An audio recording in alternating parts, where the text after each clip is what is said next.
तभी उसका दोस्त गौड़ श्याम, जो ताड़ी निकालने का काम करता था, ताजी ताड़ी से भरा मटका लेकर वहां आ पहुंचा। राम, हाँ मेरे साथ एक जाम लगा।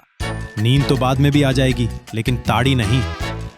बिना एक पल गंवाए उसने अपने गधे को पास के एक पेड़ से बांध दिया। दोनों दोस्त एक ताड़ के पेड़ के नीचे बैठ गए और ताड़ी से भरा मटका आपस में बांटकर पीने लगे। कुछ घूंट पीने के बाद, मुझे अपनी पत्नी से नफरत है। उसने मेरी जिंदगी को नरक बना दिया है। आज रात मैं उसे अपने घर से निकाल दूंगा। तू अपनी पत्नी को घर से निकालेगा? तुझ में इतनी हिम्मत ही नहीं है। तू तो अपनी बीवी से डरता है। क्या? मैं किसी से नहीं डरता। मुझे देख, अपनी पत्नी को काबू में रखता हूं। वो मेरी हर बात मानती है। श्याम की बात सुनकर राम को गुस्सा आ गया। तभी अचानक मौसम बदलने लगा। तेज हवा चलने लगी।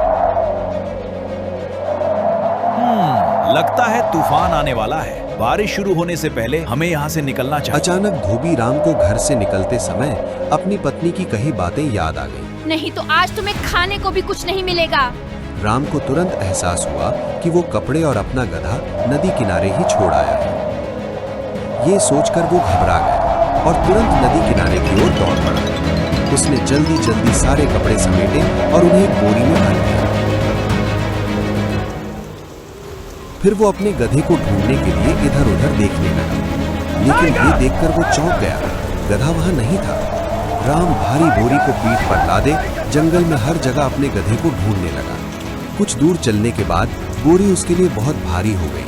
तभी ऊपर से बारिश भी शुरू हो गई।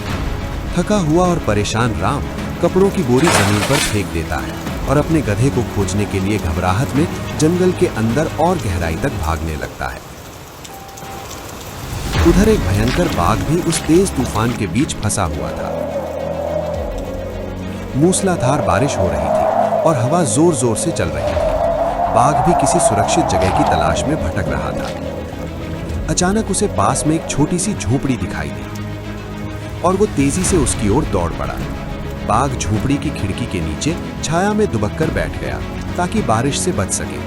अंदर से उसे लोगों की बातें सुनाई दी।